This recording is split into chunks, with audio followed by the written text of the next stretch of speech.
അല്ലാതെ ഇത് ഇങ്ങനെ എഴുതി കഴിഞ്ഞാൽ 1 × 1 × 1 എന്നല്ല, 1 പ്ലസ് അല്ല, വെറും 111 111 എഴുതിയിട്ടുള്ളത്. That is 3 times 1 1 1.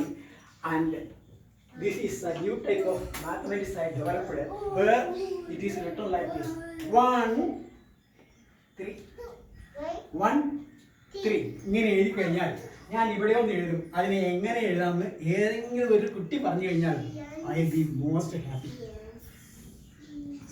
1 എന്ന് എഴുതിയിട്ട്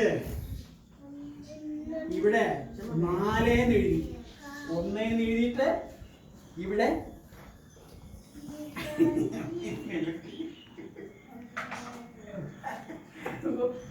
1 എന്ന് എഴുതിയിട്ട് ഇവിടെ 4 എന്ന് എഴുതി, താഴെ 4 എന്ന് എഴുതി. അപ്പൊ അതിനെ എങ്ങനെ ഇതുപോലെ എഴുതും? ഏതെങ്കിലും ഒരു കുട്ടി പറഞ്ഞാൽ മോർ ഇന്റലിജന്റ് എന്ന് ഞാൻ ആർക്കെങ്കിലും പറയാൻ പറ്റുമോ? ഇതാ 1 എന്ന് എഴുതിയിട്ട് കാണില്ല, താഴാണ്.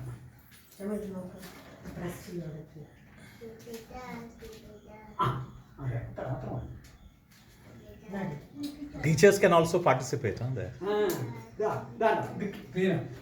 എന്ന് എഴുതിയിട്ട് 4 എന്ന് എഴുതി കഴിഞ്ഞാൽ അതിനെ ഈ തരത്തിൽ എങ്ങനെ എഴുതും?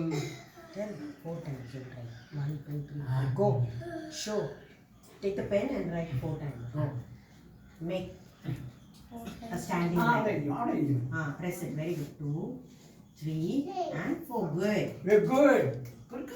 Give a shake. Very good. Very good. Very good. മിടുക്കി. ഇപ്പൊ മനസ്സിലായേ? നമുക്ക് ഇരിക്കുന്നുണ്ടപ്പോൾ എനിക്ക് മനസ്സിലായി. It's more intelligent. So 1 4. 1 4. Okay. Then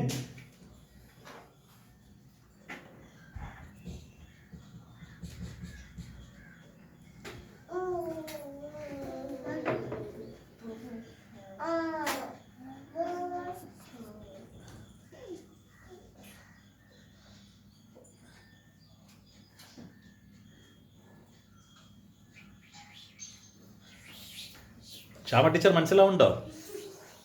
ഇത് അതിൽ കൂടെയുള്ള വേറെ ഒന്നാണ് കേട്ടോ. അതിൻ്റെ ടൈപ്പിൽ വേറെ ഒന്നാണ്. പക്ഷേ ഇത് എങ്ങനെയാണ് നമ്മൾ നോക്കും. ഞാനിവിടെ 3 എണ്ണം, 1 എന്നുള്ളത് 3 എണ്ണം എഴുതിയിട്ടുണ്ട്. 3 എണ്ണം, that is 1 1 1. After that written 2 2 2 times. Then again 1 1 എന്ന് 2 പ്രാവശ്യം എഴുതിയിട്ടുണ്ട്.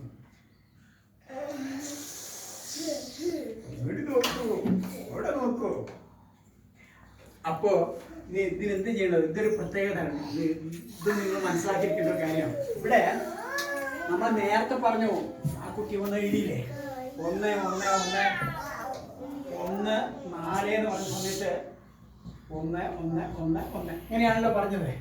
മോൾ അങ്ങനെയല്ലേ പറഞ്ഞത്? ഇപ്പൊ ഇവിടെ എത്രയുണ്ട്? ഇത് എവിടെ എത്രയുണ്ട്? 3 ഉണ്ട് അല്ലേ? 1 2 3 ആണല്ലോ. അപ്പൊ ഇവിടെ എഴുതും 1 3.